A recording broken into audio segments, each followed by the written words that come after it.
Je vous avais dit hier que j'envoie mon petit Créciapi en mission. Vous avez vu, il a fait une publication aujourd'hui.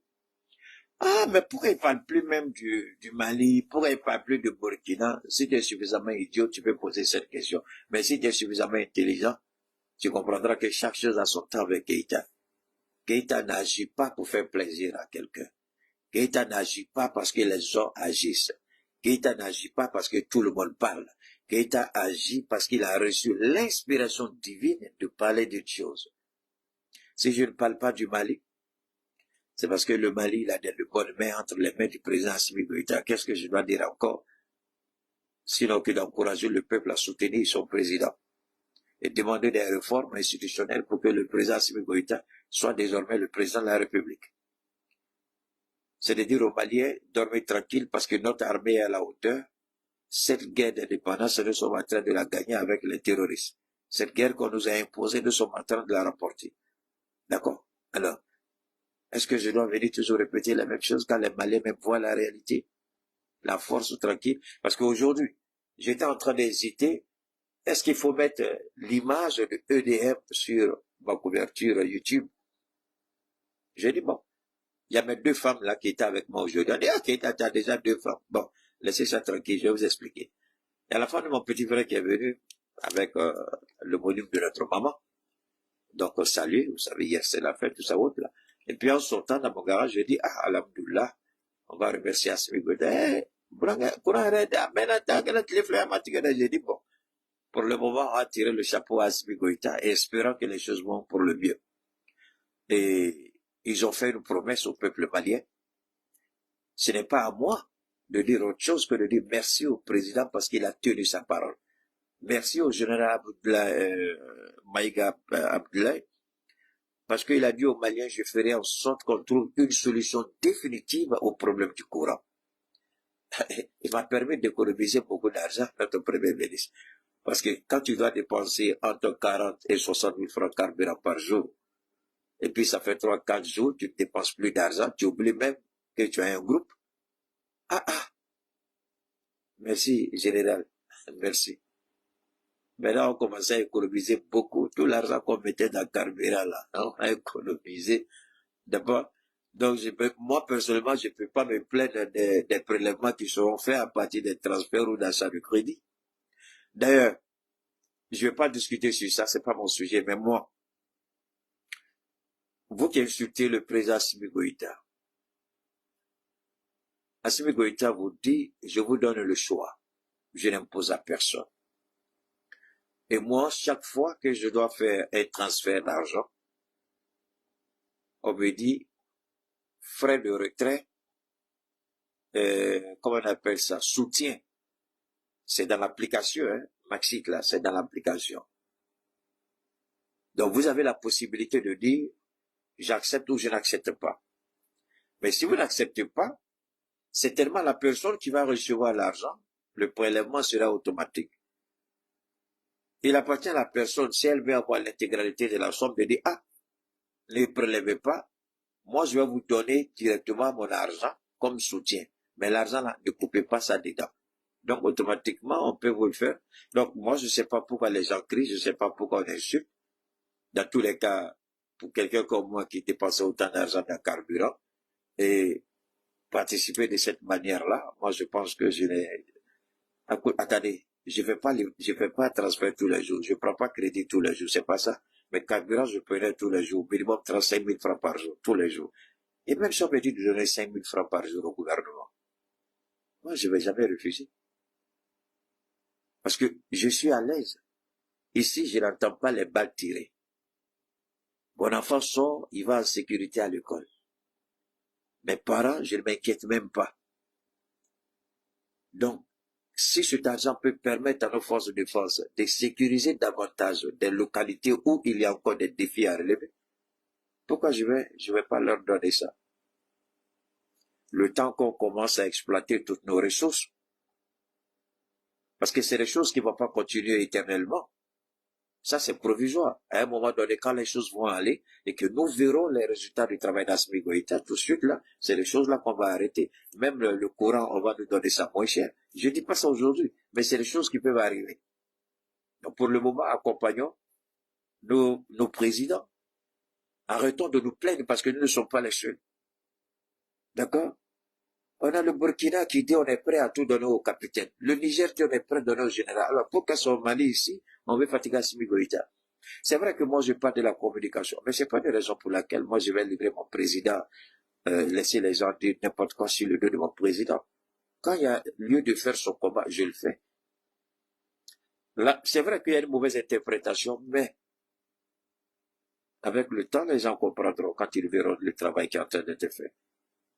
Aujourd'hui, les Maliens, je ne peux pas parler de tous les quartiers, je parle de mon quartier. Nous, on vivait cette histoire de courant-là, de la façon la plus drastique. Mais ça fait, je ne sais pas combien de jours. Donc, nous, moi-même, je dors souvent, j'ai dit, j'ai regarde le clip. Parce que moi, c'est la journée, je dors, je travaille la nuit. J'ai dit, ils n'ont pas coupé le courant encore, c'est tard. Je me dis, parce que c'était devenu une habitude, un réflexe. Chaque fois que je vois que le courant est coupé, j'ai même mon groupe. Je vois la clim, elle marche toute là. Je dis, d'accord. Je dis, Assimi, merci. Donc, vraiment, bravo au président Assimi Goïta, bravo à EDM. Je ne peux pas oublier EDM, même si on n'était pas content à un moment donné. Merci au ministre de l'économie et des finances, merci au ministre de l'énergie, merci au directeur de l'EDM, merci à tous ceux qui nous ont permis quand même d'être. Merci infiniment. Alors, le Burkina va bien, ne vous inquiétez pas. Le Niger va très bien, ne vous inquiétez pas. Mais c'est la Côte d'Ivoire qui a un problème, il faut qu'on parle. Donc, prenez vos tabourets, partagez, je vous en prie. Je voudrais remercier infiniment les gens de YouTube. Quand j'ai commencé mes publications moi-même sur YouTube, j'étais à peu près à 130 000 abonnés quand on m'avait bloqué. Ça, c'était un an avant qu'on avait bloqué Keïta Sékou Oumar sur Facebook. Les abonnements, je veux dire. Et quand j'ai commencé aujourd'hui, je suis presque à 44, 45 000, en quelques mois seulement, à 45 000 abonnés sur YouTube. Et sur Facebook, ça fait 3 ans. Je suis à 130 000. Est-ce que vous pouvez croire à ça? Ça fait 3 ans. Sur Facebook, je suis à 130 000 abonnés. 3 ans. À peine quelques mois, je suis en train de frôler. J'avais souhaité atteindre les 50 000 avant la fin du mois de juin, mais c'est pas grave. Je suis largement en avance. Alors, allez-y comprendre quelque chose. Comment sur Facebook, 3 ans, même le plus idiot qui ne fait rien sur Facebook peut avoir moins 2 à 3 abonnés. Les gens peuvent aller s'amuser. Mais 3 ans sur Facebook, je suis à 130 000. 3 ans, 130 000 abonnés sur Facebook. Depuis 3 ans. Et YouTube, je suis presque à 50 000 aujourd'hui. Allez-y comprendre quelque chose. Mais c'est pas grave. Comme on appelle, l'intelligence artificielle nous permet d'avoir, il y a d'autres plateformes. Je vais d'abord stabiliser ma présence sur YouTube. Je vais d'abord m'enfoncer, m'enraciner solidement au niveau de YouTube. Et puis ensuite, je vais m'aventurer dans une autre façon de faire, sinon, explorer d'autres plateformes. D'accord? Donc Facebook, là, ne vous fâchez pas. C'est pas Keïta. C'est comme ça. Ils veulent m'empêcher, mais c'est pas un problème. Et puis hier, je voudrais m'excuser. Hier, l'appareil que j'ai utilisé, en plein direct, on était à la fin au moment où je présentais mes produits là. Facebook, on a été coupé, vous n'avez pas pu voir ça, mais c'est pas grave. Ceux qui veulent savoir ce qu'on a dit, peuvent aller regarder notre dernière intervention sur YouTube. Tout est disponible là-bas. Dans tous les cas, on va reprendre encore aujourd'hui. Alors, de quoi il s'agit? Mais avant, je vais vous permettre d'écouter ceci d'abord. Cela nous permettra d'entrer plein dans le jeu. Cela va nous permettre, donne-moi une seconde. Je vais revenir rapidement sur notre connexion ici. Permettez-moi, hein, on va se connecter rapidement ici. Alors, non. Oh là là. Wow. Vous allez me donner 1 minute. Ne coupez pas, hein. Je vais juste lancer ma... Ouf. Oh. Ok, donne-moi 1 seconde. Hein. Et Facebook, ne partez pas. Hein. Je vais juste le faire. Merci au niveau de Facebook. Voilà, maintenant on peut aller. On va aller rapidement, on va aller. Voilà, permettez la mise à jour de la tablette. Il y a de grandes informations que j'avais mis ici, mais la tablette n'est pas connectée. Ok.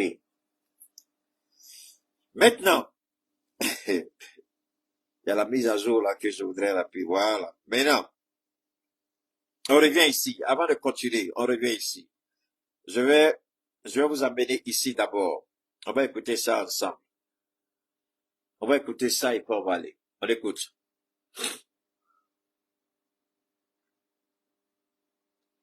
C'est ça qui est dangereux. On va écouter ça et puis on continue. Dans les casernes militaires, paniqué et décidé à rentrer précipitamment au pays, Alassane Ouattara annule son retour in extremis. Que se passe-t-il réellement? Voici nos analyses. Parti en catimini en France, pour des raisons médicales et un temps de repos, Alassane Ouattara avait initialement décidé de rentrer précipitamment à Abidjan dans un contexte sécuritaire hautement instable. Mais dans un revirement soudain, son retour a été annulé au dernier moment, révélant une fébrilité sans précédent au sommet du régime. Selon des sources sécuritaires concordantes, plusieurs casernes sont en proie à de profondes tensions. Des frustrations longtemps contenues refont surface dans les rangs militaires. Promesses trahies, primes impayées, promotions arbitraires, humiliations quotidiennes, etc. Tout cela forme un cocktail explosif. Même les plus fidèles commencent à douter. La peur a changé de camp. Face à cette réalité, le régime avait choisi la fuite en avant, ramener rapidement le chef pour tenter une reprise en main symbolique avant la fête du Ramadan. L'objectif, donner l'illusion d'un dirigeant serein, maître de la situation, vêtu de son grand boubou au milieu d'un bain de foule formaté. Une mise en scène censée masquer le chaos. Mais la réalité l'a emporté sur la propagande. En effet, à la veille de ce retour annoncé, la garde républicaine et le groupement de sécurité du président de la République, déjà déployé à l'aéroport international Félix Houphouët-Boigny, ont reçu l'ordre inattendu de replier le dispositif et regagner les casernes. Un fait exceptionnel du jamais vu sous le régime Ouattara. Ce retrait en pleine mobilisation est un signal d'alarme majeur, une brèche dans la forteresse.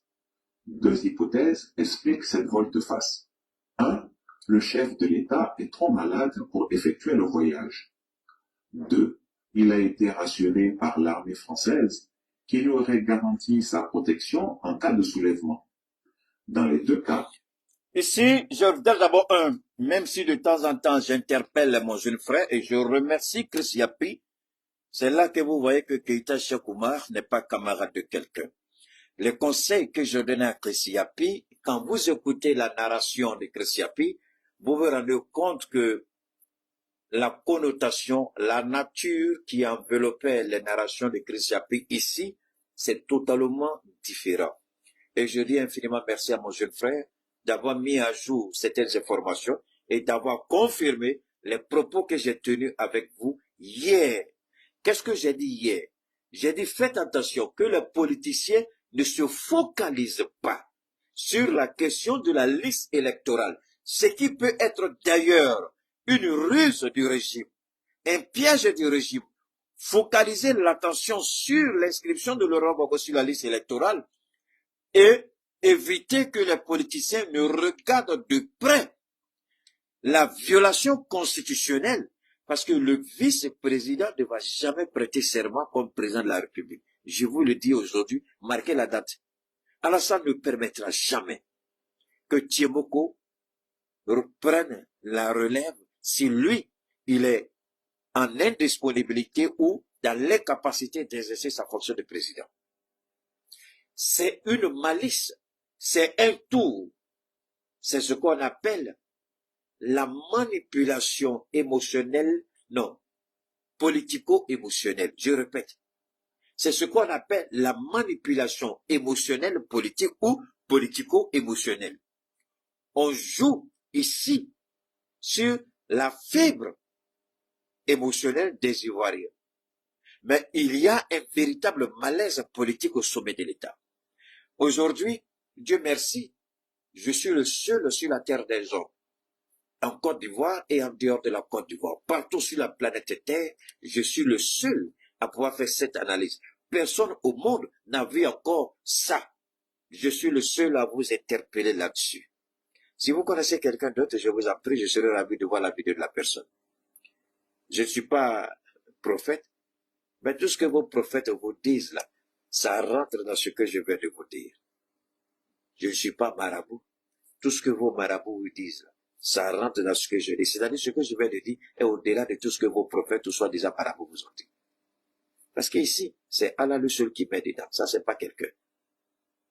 D'accord? Ici, c'est pas une vision. Non. C'est quand vous faites les analyses que Dieu même il met les éléments ensemble et puis vous les sortez. Ça, c'est le vrai danger qui guette la Côte d'Ivoire. Tidjane Thiam n'est qu'une mise en scène. C'est vrai, on veut s'attaquer au PDC. C'est vrai, on veut s'attaquer à Tidjane Thiam. Mais le véritable danger, ce n'est même pas la candidature de Tidjane Thiam. Dans tous les cas, ils ne pourront rien faire. Il n'y a rien qu'ils pourront faire, ni au PDC, ni au président Tidjane Thiam. Mais le vrai danger, ce qu'on ne voit pas venir, le scénario bis de 1993 que Ouattara a voulu faire et qu'il a échoué grâce à la gendarmerie. La gendarmerie nationale, à l'époque, c'est pas la gendarmerie de Toura, Palo, Balthazar, le Bougoussé de tout ce que vous connaissez, cette mère, cette canaille qui va périr en enfer. Bah, je sais pas, hein. Quand les gens se regardent là, avant, ils étaient un petit bout de spermatozoïde invisible même à l'œil nu. Ce qui était dans le sperme. Maintenant, vous êtes un adulte. Mais l'idiotie et la bêtise morale fait que vous oubliez que vous avez été une petite goutte quelque part qui a été formée, qui a pris progressivement la forme humaine jusqu'à ce que le ventre atteigne un certain niveau et que il soit dit ou l'enfant qui est en gestation commence à dire je suis prêt à sortir. Et vous venez dans la main des hommes, un tout petit. On vous prend, on vous dorlote, on vous lave, on vous nettoie, on vous habille, on vous nourrit jusqu'à ce que les dents commencent à pousser. Vous commencez à marcher. Et c'est vous là qui oubliez que vous avez été une toute petite goutte au départ. Et que vous avez commencé à devenir un être humain. La formation, après le temps, la médecine vous dit, mais moi, la médecine, c'est la médecine, comme je dis, moi, ça c'est eux, mais Dieu est Dieu. D'accord? Parce que la médecine même ne peut pas, la médecine explique le comment des choses, mais pas le pourquoi des choses. Je répète, la médecine explique le comment des choses. Et là même, c'est une explication partielle, mais pas le pourquoi des choses. Parce que la médecine n'a pas ce don, cette faculté. Le pourquoi relève de Dieu. Mais le comment, Dieu nous permet de le dire, de l'expliquer. Et là encore, avec une explication partielle, pas dans la totalité de l'absoluté d'une vérité établie, mais une vérité partielle. Alors, ces idiots qui ont un petit bout de pouvoir, oublient qu'ils vont aller, on va les enrôler. C'est pour ceux qui sont musulmans, on va vous enrôler dans un linceul de 3 mètres, qui ne fait même pas 10 000 francs CFA, 3 000 francs le mètre. Et puis on prend des planches-mains que le fou s'est arrêté, il a pissé dessus au passage. Hein? On va prendre ça derrière le cimetière, puis on va placer, on met le sable là-dessus. Waouh! Vous oubliez que c'est ce que vous allez être demain. Aujourd'hui, là, vous voyez, allez dans les hôpitaux pour comprendre que vous n'êtes rien. Allez au cimetière et dans les hôpitaux. Je vous invite à aller dans les cimetières, dans les hôpitaux. Il y a des images que je reçois. Je répète, il y a des images que je reçois. Soit il est physiquement diminué. Il ne faut pas te presser, Christ. Il y a des images de personnes malades que je reçois. Dès que je regarde l'image, je suis obligé de supprimer. c'est difficilement supportable. Ça, c'est un être humain. Vous ne savez même pas ce que vous faites souvent. Les grades, le titre, les études, la fonction, tout ça n'est que vanité. Ce que vous allez faire de ça, de votre position assis dans votre bureau, c'est ça que le champion en haut, c'est ça qu'il lui regarde. Racontez vos vies de merde. Souvent, j'ai l'habitude de dire, tout le monde peut interpréter la loi selon sa sensibilité. Souvent, dans l'interprétation de la loi, on veut forcément coller cela à des articles de violation. On va prendre par-ci, on va prendre par-là. Parce qu'on veut avoir raison.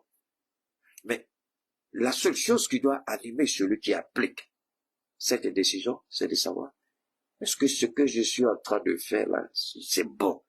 Est-ce que je suis dans la vérité? Est-ce que je suis dans la révélation? La question n'est pas de vouloir chercher absolument à condamner quelqu'un.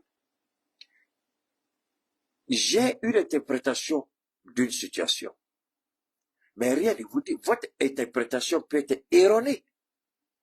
Parce que votre interprétation peut être émotionnellement motivée. Et quand votre interprétation est émotionnellement motivée, vous n'êtes plus dans la vérité juridique. C'est-à-dire que vous allez prendre une décision sans tenir compte de l'esprit qui a animé la mise en place de cette disposition. Mais vous partez avec votre propre frustration et vouloir vous faire justice avec les leviers de la justice, avec les instruments juridiques. C'est ça qui est dangereux. Et souvent, quand je vois ça dans nos pays, dans le monde, Donald Trump a payé les frais. Soro Guillaume a payé les frais. Gbagbo Laurent paye les frais. Blé Goudé paye les frais. Heureusement qu'à la cour pénale, l'émotion juridique a été écartée. C'est la raison juridique qui a prévalu et Blé et Gbagbo ont été innocentés ainsi que Jean-Pierre Bemba du Congo, Kinshasa. Arrêtons, c'est dangereux, ce que nous faisons souvent. C'est dangereux. Ici, c'est à ça qu'on assiste aujourd'hui. Quand les Ivoiriens ont voté pour la nouvelle constitution, les Ivoiriens n'ont jamais imaginé qu'on serait quelques années seulement. La constitution là n'a même pas eu longue vie. À peine elle a été votée, elle a été modifiée par le président Ouattara dans son petit bureau. Il a pris son stylo, il a changé tout. Désormais, le peuple ivoirien ne doit plus se prononcer par référendum pour un changement constitutionnel. Lui prend son bureau, il change, l'Assemblée nationale valide, c'est fini. Voilà ce que Ouattara a fait. Mais l'objectif, ici, c'est ça.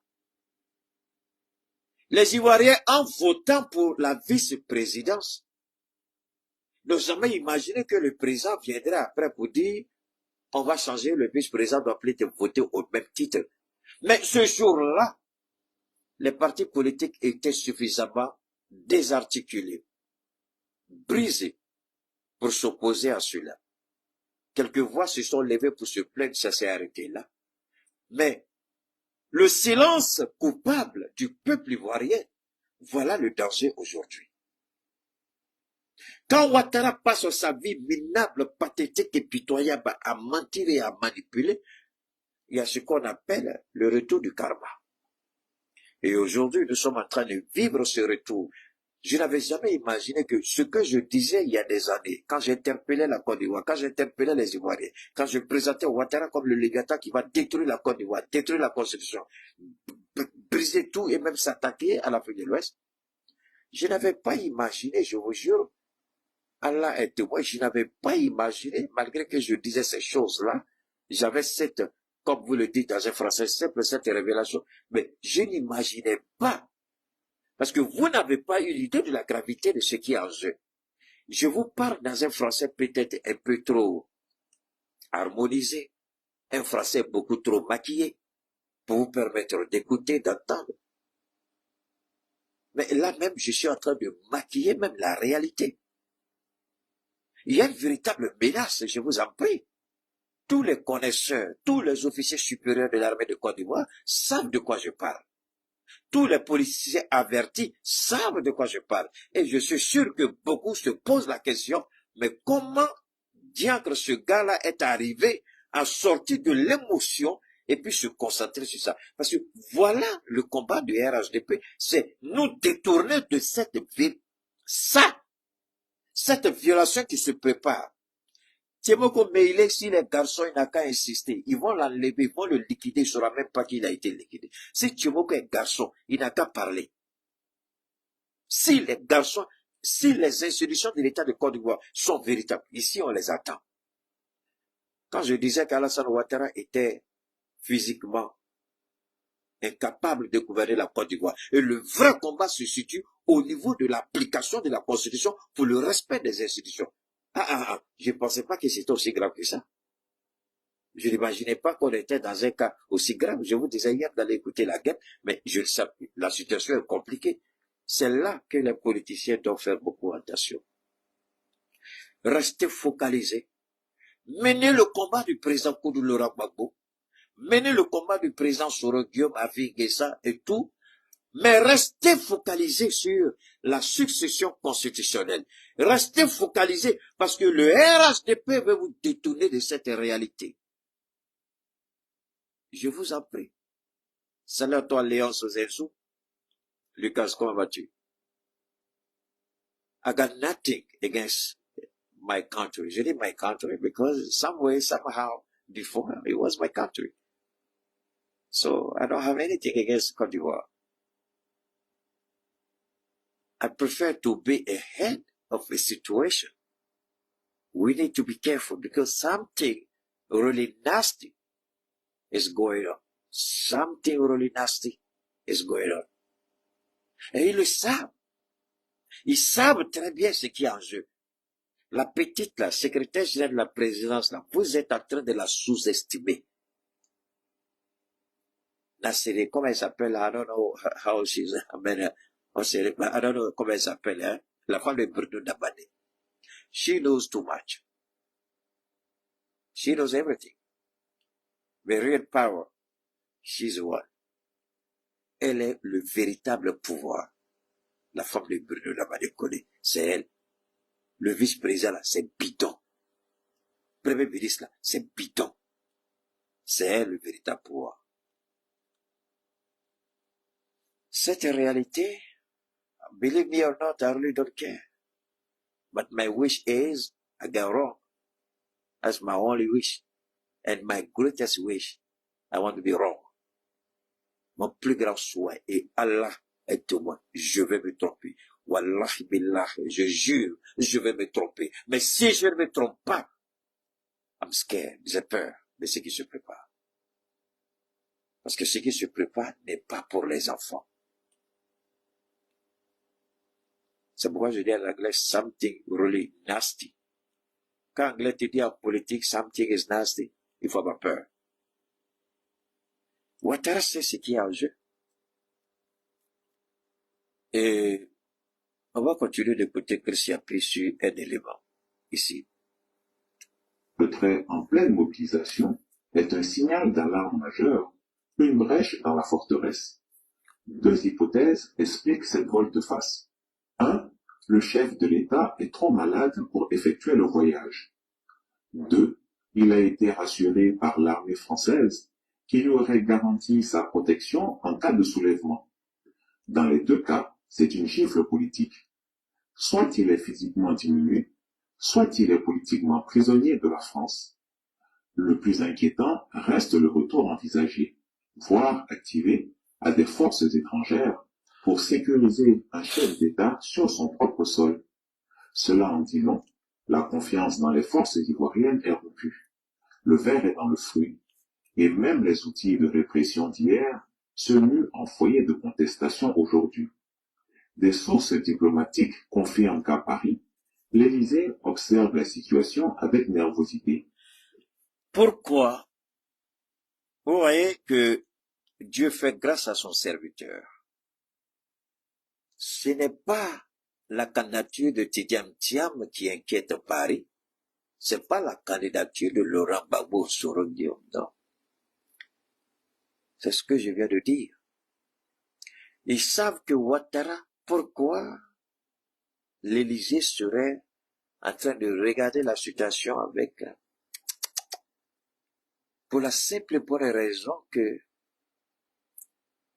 le fichier médical de la plupart de tous les présidents qui vont se soigner en France, tous les grands médecins qui se trouvent la plupart du temps dans ces hôpitaux, que ce soit l'hôpital américain, que ce soit tout autre hôpital à Paris, les grands médecins sont recrutés. Je vais vous expliquer un autre élément de la gestion américaine dans la maîtrise de certains gouvernements dans le monde.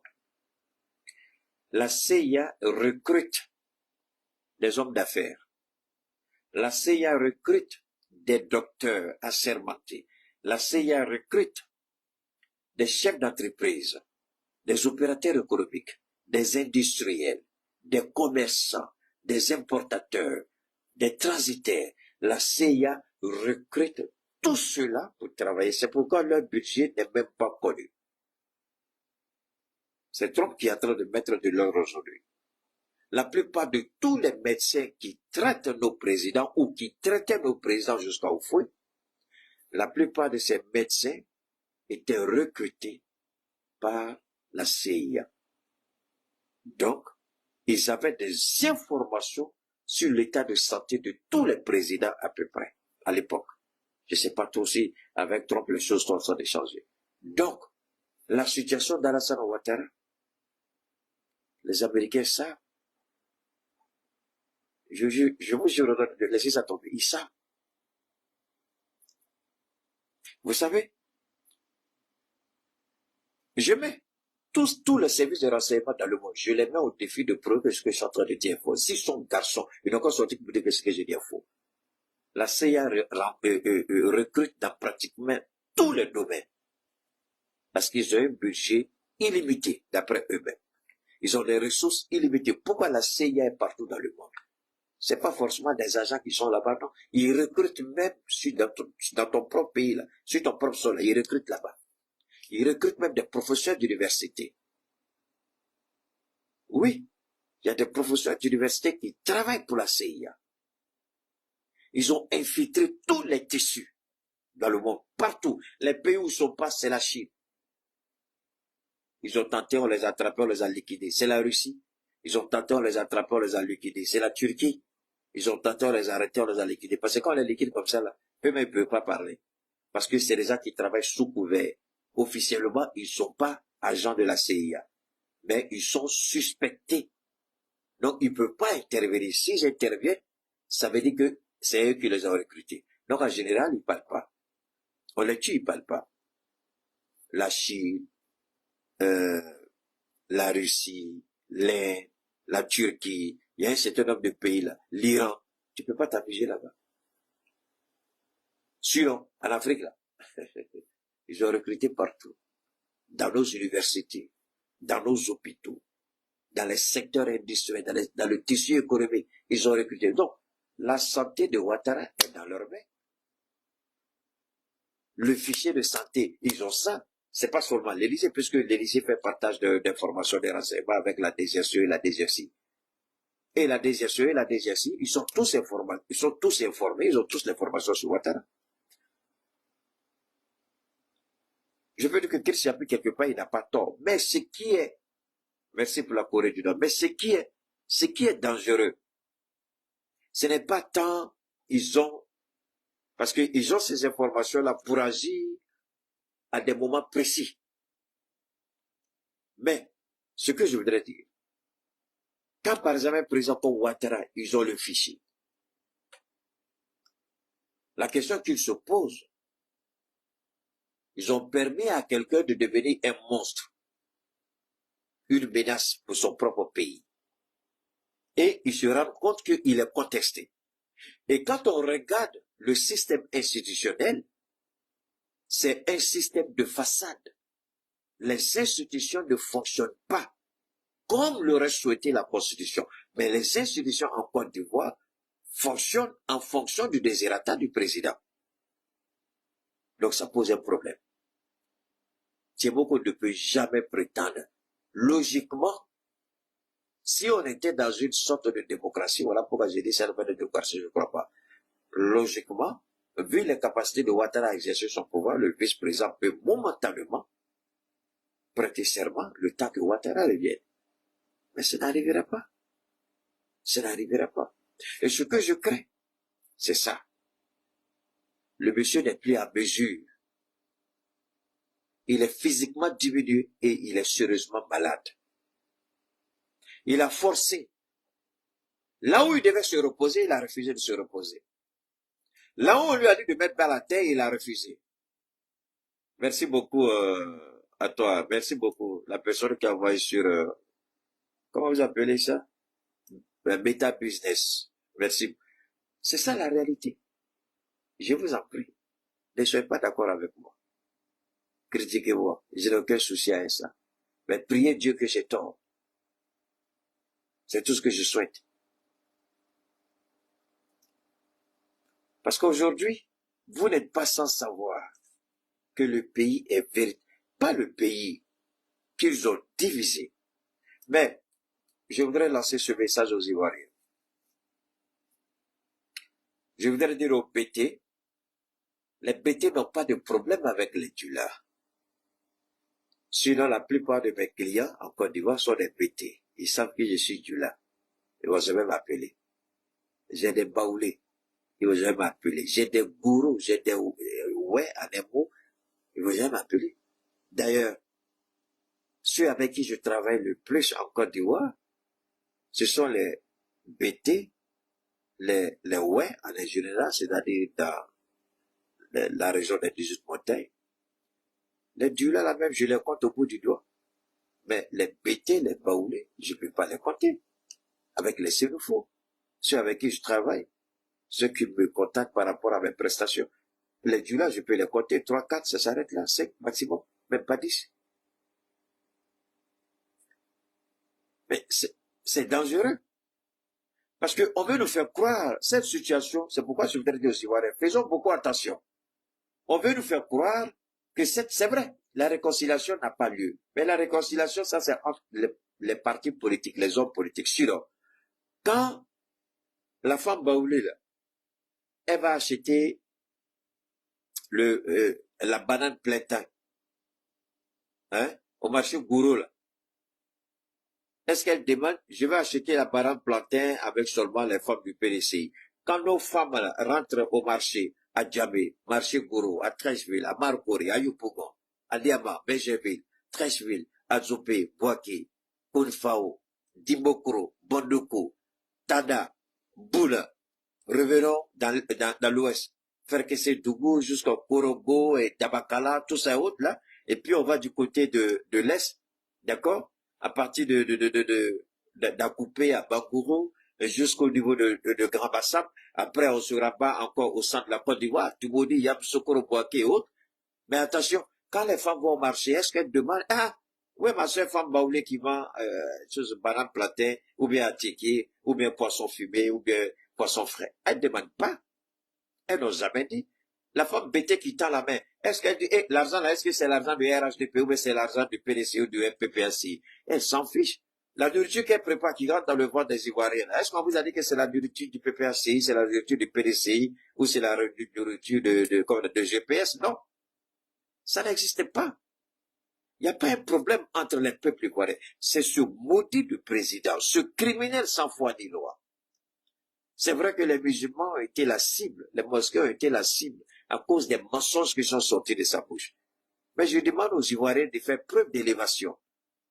Quand vous mangez, vous êtes content. Le foutou que vous mangez là, il y a le produit de la femme Dula dedans. Il y a le produit de la femme Oué dedans. Il y a le produit de la femme, qu'on appelle Sénoufo dedans.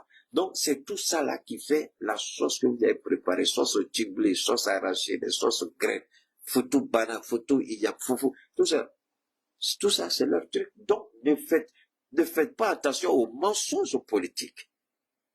C'est pas quand le riz, on achète le riz, là.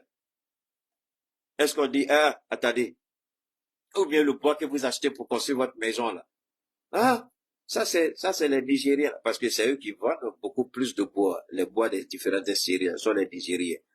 D'accord? Les Burkinabés, on sait le travail qu'ils font. Eux, ils ont, les Maliens, on connaît les Nigériens. Et puis, faut pas aller chez Garbala. Garbala, c'est qui? Ce sont les Nigériens.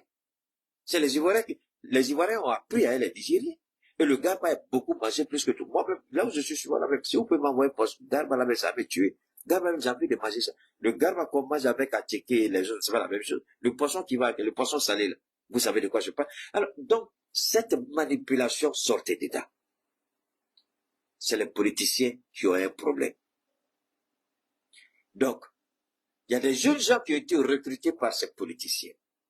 Les miliciens, les criminels. D'ailleurs, moi, j'aurais souhaité aujourd'hui voir la confession de ce jeune homme-là est une confession de taille ce qui donne un poids nécessaire à la CPI d'investiguer en Côte d'Ivoire. Et si les hommes politiques pensent qu'un jour, ils vont pas répondre de leurs actes du côté du RHDP, ils se trompent. C'est faux. Le jour viendra où on va porter plainte contre Adjoumani pour avoir violé le territoire, comment vous dites ça, le territoire du Vatican en Côte d'Ivoire. Adjoumani va répondre. Non seulement, si l'Église catholique est en erreur, Adjoumani n'a rien à voir avec Dieu. Mais si l'Église catholique est reconnue par Dieu, j'ai dit, mais si l'Église catholique n'est pas reconnue par Dieu, ça c'est autre chose. Mais si c'est reconnu par Dieu, Adjoumani, faut t'apprêter. Prie Dieu que Dieu ne reconnaisse pas l'Église catholique. Mais si Dieu reconnaît l'Église catholique, tu as un sérieux problème à Adjoumani. On te laisse entre les mains de Dieu. Donc, vous comprenez ici le véritable problème. C'est vrai que nous allons continuer. Merci pour le temps, Nous allons continuer à nous battre pour l'inscription du président Kony Laurent Gbagbo. Mais ne nous laissons pas distraire uniquement par ce combat. Parce que ce combat-là va porter ses fruits. Et regardez comment les choses arrivent sur la tête du RHDP. Ils ont un président mourant. Un président qui a disparu des radars. Et ils se permettent de commettre encore d'autres crimes. Moi, ce que la religion m'a enseigné, ce que mes parents m'ont enseigné, c'est en face des difficultés que vous vous humiliez devant Dieu. Quand vous demandez pardon devant Dieu et que vous vous humiliez devant Dieu, Dieu, il a sa façon à lui de vous soutenir dans le combat que vous menez, surtout quand vous êtes malade. Ils ont un président malade. J'ai dit, 2 cancers sont en train de ronger Ouattara. C'est pas un, c'est 2. Moi, j'avais déjà dit depuis longtemps, il avait le cancer de la prostate. Et il n'a pas maladie de la prostate seulement, il a le cancer de la prostate, ce qui est totalement différent. Et il a le cancer de la gorge. Quand vous vivez ça, vous devez être proche de Dieu. Quand vous vivez ça, vous devez vous humilier devant Dieu. Quand vous vivez ça, la même maladie qui a coulé au feu, c'est le cancer de la prostate. La même maladie qui a coulé au Mobutu Sese Seko, c'est ça. François Mitterrand. Beaucoup de présidents sont partis par cette maladie. Omar Bongo, lui, il est parti par le VIH-Sida. Il y a des mois, je ne sais pas trop. Sans compter les présidents qu'on avait assassinés. Mais ce que je dis ici, Dieu va ramener Ouattara à la dure réalité. La réalité de 1993 va rattraper Ouattara. Dieu est patient, extrêmement patient. Mais je vous ai toujours dit qu'il est riche en bonté, mais violent dans la vengeance. Il est très violent. Et j'ai dit, ce n'est pas parce que Dieu ne dirait à Ouattara que les gens peuvent croire que Ouattara est dans la faveur de Dieu. Que les gens peuvent croire que Dieu accorde tout à Ouattara. Je dis, si vous croyez ça, vous n'avez rien compris. Et priez Dieu.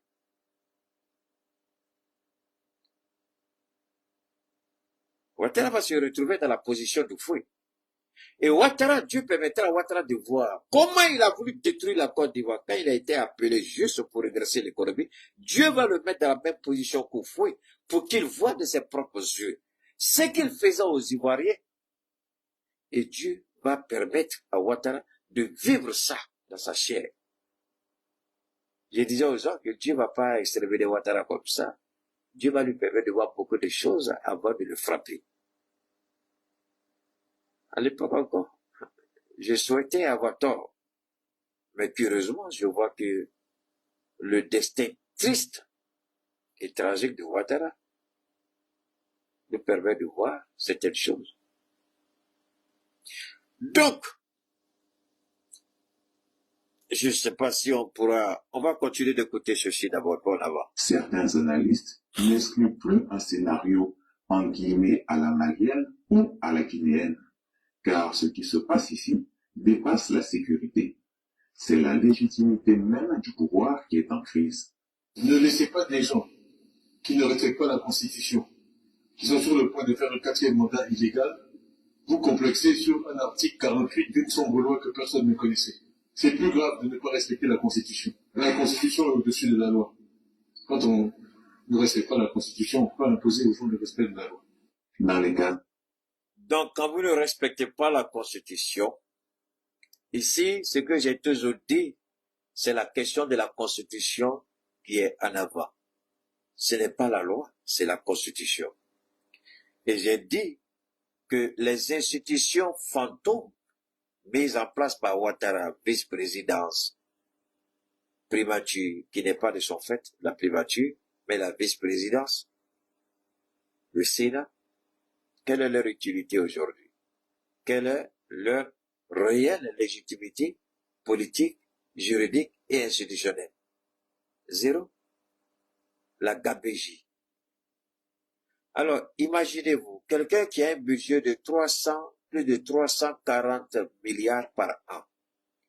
Le voilà aujourd'hui incapable de pouvoir s'arrêter sur ses deux pieds. À quoi a servi l'argent? Vanité, vanité, vanité. Il a un budget, il y a plus de 10 ans, le seul dans l'histoire de la présidence en Afrique, pas seulement en Afrique de l'Ouest, dans toute l'Afrique, à l'exception des monarchies. Il n'y a aucun président au monde. Si vous en connaissez, on sera ravi de partager avec vous cette information. Il n'y a aucun président au monde, démocratiquement élu, qui aurait à lui seul un fonds souverain de plus de 340 milliards de francs CFA. Il est le seul dans l'histoire de l'humanité. Je ne parle pas des pays francophones. Je ne parle pas seulement de l'Afrique de l'Ouest. Dans toute l'Afrique, à l'exception des monarchies, aucun président n'a un fonds souverain à ce niveau. Même le président des États-Unis n'a pas ce fonds souverain. Quand vous convertissez en dollars, il n'a pas. Il n'a pas. Mais Ouattara a. Le voilà aujourd'hui devant son triste destin, son triste sort. À quoi sert cette milice armée qu'il a placée à l'hôtel Segroko? À quoi sert ce gros palais qui aurait dû être le musée des présidents, mais qu'il a accaparé pour son propre gloire, du moins pour sa propre gloire, autant pour moi. Le seul, allez-y, et puis regardez le nouveau bureau d'Alassane Ouattara. C'est disponible sur Google. Allez-y, regardez la photo. Il est le seul là-bas, avec sa nièce. Personne, aucun ministre ne va le voir. Si vous voyez, c'est dans l'ancien palais. L'ancien palais, là, c'est là, il reçoit tout le monde. Mais le nouveau, la personne ne va là-bas. C'est seulement sa nièce et les Israéliens qui sont là-bas. Il a fait tout ça pourquoi? Croyant qu'il n'allait pas mourir. Mais le voilà aujourd'hui. Dieu montre à Ouattara qui est le maître du destin. Il aurait souhaité être présent en Côte d'Ivoire pour célébrer la fête, même s'il n'est pas musulman, même faire une présence de façade, une insulte de plus devant la face de Dieu. Dieu l'a bloqué, Dieu l'a coulé dans le lit, tu n'iras nulle part. J'ai le dernier mot. Et Ouattara est cloué au lit. 340 milliards, à quoi servent toute cette fortune à Ouattara aujourd'hui?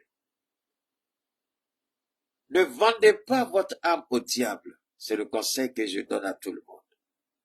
Ne tordez pas le cou à la justice.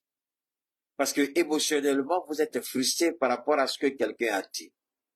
Au lieu de dire que vous avez dit ça, allez au-delà de l'émotion, allez au-delà des propos de la personne et cherchez à savoir si ce que la personne a dit, même si vous vous sentez offensé, qu'est-ce que vous pouvez retenir comme leçon. Malheureusement, on n'écoute pas ça souvent. Tu es tombé entre nos mains, on va te faire regretter. Waouh. Voilà ce que les gens disent très souvent. Mais voilà un exemple de violation de loi, de violation de constitution. Qui connaît la constitution mieux que moi? C'est moi qui l'ai signée, c'est moi qui l'ai soumise au référendum des Ivoiriens, a dit Alassane Ouattara. Mais regardons-le aujourd'hui. À quoi ressemble Ouattara? Bonjour à toi, Djédé Zagrin, c'est ça? Djédé, Jacques Coco.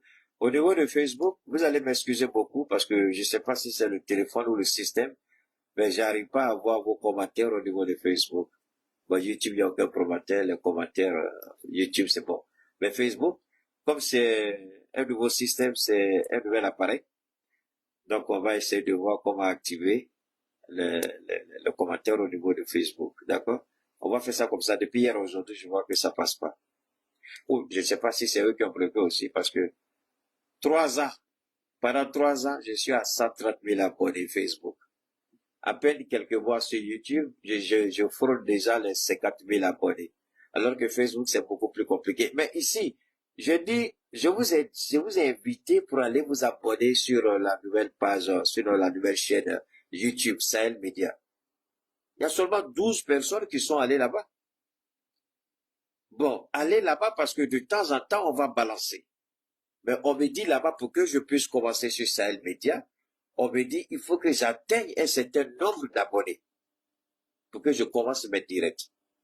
Donc, si vous voulez qu'on commence avec Sahel Media, après ce direct-là, tout le monde, allez vous abonner. Je veux au moins on ait 1000 abonnés là-bas aujourd'hui. Vous pouvez le faire. D'accord? Vous allez et puis vous vous abonnez sur Sahel Media. Je parle de YouTube. Sahel Media YouTube. Vous pouvez le faire. D'accord? Voilà. De temps en temps, on va lancer les directs simultanément sur Sahel Media et puis sur Keita Chekoba. Déjà, on est bon ici, on est bien parti, hein. Sous peu, on va atteindre les 50 000 ici. Mais allez sur Sahel Media aussi, c'est sur YouTube. Je dis bien YouTube, Sahel Media. Facebook, merci infiniment, continuez de vous abonner, Keita Chekoba. Alors donc, on continue avec ceci. La nouvelle de l'annulation du retour présidentiel a été accueillie avec sarcasme et résignation. L'impression qui domine, le régime vacille, et le tyran Ouattara le sait. Plus personne ne veut sauter pour un système qui protège une élite retranchée, pendant que l'appareil d'État s'effondre avec le mépris, le mensonge et la peur. À ce stade, ni la présidence, ni l'état-major n'ont publié le moindre communiqué. On peut pas Le compliquer. silence est stratégique, mais il ne rassure plus. Il révèle, il exhibe la panique. Et ce qu'il cache est encore plus inquiétant. Car la vraie question n'est plus s'il y a crise. La vraie question est, quand le régime cédera-t-il? Quand l'armée ne croit plus à ce qu'elle défend? Quand le dictateur des lagunes fuit son propre peuple? Quand les gardes se retirent sans combat? C'est que le pouvoir n'existe plus que sur papier. Ici, ce qui est important, la France, ça c'est la deuxième partie de notre intervention. Partagez, je vous en prie, faites monter le mercure. Infiniment merci à YouTube, vous êtes en train de casser le plafond. N'oubliez pas, vous avez la possibilité, les gens le font, vous avez la possibilité d'aider ce que nous faisons. Vous pouvez $1, $2, $5, $10, $100, $200. Vous pouvez donner sur YouTube pendant nos interventions parce que YouTube me dit si vous voulez que les gens vous soutiennent pendant vos interventions. Et je crois que j'ai un petit pactole là-bas que j'ai pas encore réclamé à YouTube. Les gens ont commencé à faire des dons. Donc, si vous êtes intéressé et que vous voulez faire des dons, vous n'avez pas besoin du numéro de Keita. YouTube directement, si vous me suivez, vous pouvez faire directement le dépôt. Automatiquement, cela va s'afficher sur l'écran. pour dire que vous avez fait un don. Je ne bègue pas, je ne pardonne pas, je ne mendie pas. Je dis, si vous voulez, si vous estimez que ce que nous faisons est bon, en plus de vous abonner à la chaîne, la deuxième chaîne c'est Sahel Media, vous pouvez vous abonner là-bas aussi, c'est important. En plus des partages que vous faites, en plus de recommander la page, vous pouvez nous soutenir aussi avec les moyens de bord. Chacun agit selon sa sensibilité. Même si vous voulez donner 200 000 francs CFA, mettez, ils vont prendre. Ça nous permettra d'être chaque jour. Nous, on n'est pas eu, bon, Keïta n'a pas l'habitude de dire, bon, laissez ça comme ça, il a la grande gueule. Bon, c'est la grande gueule aussi qui fait aussi que je suis intelligent. Parce que si j'avais pas la grande gueule, après que je n'allais pas avoir cette intelligence. Donc tout n'est pas mauvais, hein. Il y a un qui comble l'autre. On continue. Ce qu'il faut retenir ici, c'est quoi? Je vais vous faire écouter ceci rapidement. Je voulais bien vous faire écouter pourquoi Marine Le Pen a été, mais Marine Le Pen, ce sera une prochaine fois. Je vous amène ici, non, je vous, pardonnez-moi, rapidement, on va revenir en arrière, ici. Donc voilà. Ici, et si j'ai souhaité vous réunir ce matin, c'est pour vous dire et vous faire part d'un sentiment de sidération. Je suis sidéré par l'intensité et la multiplication des manœuvres dont l'objectif est de confisquer l'élection présidentielle au peuple ivoirien. C'est maintenant la 4e action qui est engagée pour faire en sorte que Tidjane Thiam ne puisse être candidat à l'élection présidentielle. D'abord, le 25 février, l'affaire dit des 4 militants. Le 20 mars, une première affaire initiée par Madame Yabo, qui est une affaire au fond, dans laquelle elle demande l'annulation d'une décision d'exclusion. Le 27 mars, elle engage une action en référé. Sahel Media, c'est Keïta Cheikh. Mon ami, Yaro, c'est, je sais que souvent quand je dis les choses, les gens vont crier beaucoup. Quand je suis sorti à Sahel Media, à la création de l'AES, logiquement, il n'y en avait pas beaucoup, hein. Je n'en connaissais même pas. Mais quand j'ai créé ma plateforme Sahel Media, j'avais déjà commencé d'abord à donner le nom à travers mes interventions. Sahel Media Production, Sahel Media. Mais ce que tu dis est vrai, Yamso Yaro. Ce que je vais faire, je vais mettre Sahel Media Production, Keïta Cheikh Oumar. Comme ça permettra à tout le monde. Et il y a un lien. Je vais ajouter le lien aussi sur mes interventions au niveau de Facebook. D'accord? Je vais aussi partager le lien sur toutes mes plateformes pour que les gens puissent s'abonner. D'accord? Je vais partager le lien pour que chacun puisse s'abonner. Comprenez? D'accord. Si l'image est bonne au niveau de YouTube, faites-moi signe parce que j'ai l'impression qu'ils veulent attaquer. Facebook, c'est la même chose. Si on vous attaque, malheureusement, pour le moment, je ne vois pas les commentaires ici. Faites-moi signe. D'accord? On va continuer. Elle demande la suspension de cette décision d'exclusion. Et alors que cette décision aujourd'hui n'existe plus et que sa demande est donc sans objet, elle sollicite que le président Tidjane Thiam soit suspendu de ses fonctions. Moi, je vais m'arrêter là. Ce n'est pas trop long. On a déjà fait une brillante intervention sur la situation d'Alassane Ouattara. On va revenir sur l'intervention. On va se concentrer après sur l'intervention de l'avocat de Tidjane Thiam. Mais ce que je voudrais dire à la justice ivoirienne, ce qui est malheureux, la dame dit, et c'est là que je vais confondre la justice. La dame dit, je prends acte de la décision de Tidjane Thiam qui demande la suspension ou la levée de toutes les sanctions disciplinaires. La femme aurait pu dire au juge, je ne reconnais pas cette décision de Tidjane Thiam, puisque je ne le reconnais pas comme président, je n'accepte pas que lui, il dise qu'il lève ma suspension. En acceptant la levée de sa suspension par Tidjane Thiam, c'est que automatiquement elle reconnaît Tidjane Thiam comme le président du PDCRDA. Et je sais que les avocats d'étudiants Thiam sont suffisamment intelligents pour confondre cette dame avec la réalité. Mais ça, c'est pour une autre fois. Ce sera pour un autre temps.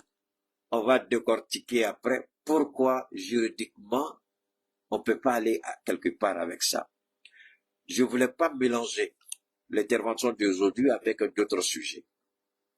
Parce que ce qui est fondamentalement aujourd'hui pour les Ivoiriens, c'est de savoir quelle sera la suite. Ouattara est capable, Ouattara dans les capacités, quelle doit être la suite que dit la Constitution. Donc aujourd'hui en Côte d'Ivoire, on se trouve face à plusieurs dilemmes. Mais en ce qui me concerne, je prends deux. Le premier dilemme, c'est le retrait des noms des candidats de poids. Le deuxième dilemme, c'est comment la Côte d'Ivoire va faire face à une crise institutionnelle. Parce que visiblement, il y a un problème. Ouattara est dans l'incapacité de gouverner. Que va faire ceux qui sont supposés faire respecter la loi? C'est pourquoi nous interpellons les Ivoiriens à faire beaucoup attention. On va revenir là-dessus de temps en temps. Aujourd'hui, il est déjà minuit ici. Demain, il y a du travail.